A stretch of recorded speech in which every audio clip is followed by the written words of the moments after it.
أسألك على موقف حضرتك من المظاهرات اللي هي بتاعت يوم الجمعة الجاية. لا، احنا لا ندعو إلى مظاهرات يوم الجمعة الجاية ولا علاقة لها بها إطلاقا. احنا كقوة ثورية ولا كقوة إسلامية ولا اللجنة التنسيقية لجماهير الثورة ولا مجلس أمناء الثورة، نحن لا ندعو إلى هذه المظاهرات إطلاقا. وأقول للجميع لا تخرجوا في مظاهرات ولا مليونيات، خلينا نخلص الانتخابات بتاعتنا. طيب، نما إلى علمنا في برنامج مصر الحرة الأخ وسام عبد الوارث، الدكتور وسام عبد الوارث، إن الدكتور حازم صلاح أبو إسماعيل بيدعو إلى يا أخي بعد إذن حضرتك ما تقوليش فلان بيدعو ولا ما بيدعوش. اللي يدعو هو حر، اللي ما يدعوش هو حر.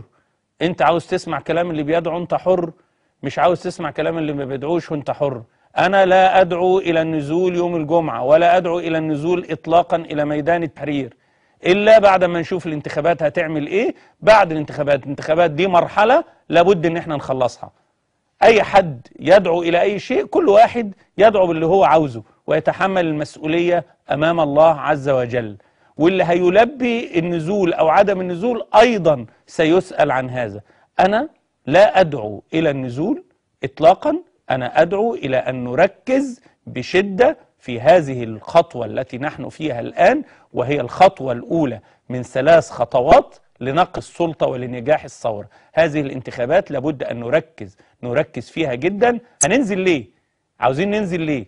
عاوزين ننزل علشان نحدد موعد لنقل السلطة. لما نخلص انتخابات هنحدد موعد لنقل السلطة، والجيش هيسمع الكلام والجيش هينفذ الموعد اللي هنحدده. لكن دلوقتي خلونا نركز في الانتخابات. أنا ده اللي بقوله وده الذي أدعو إليه.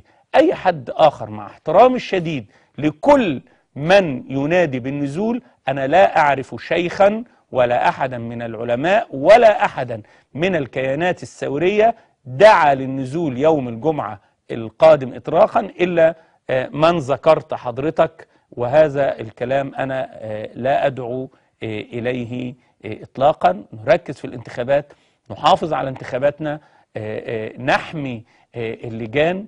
هي دي المرحلة اللي احنا فيها الآن، دعونا ننتهي منها.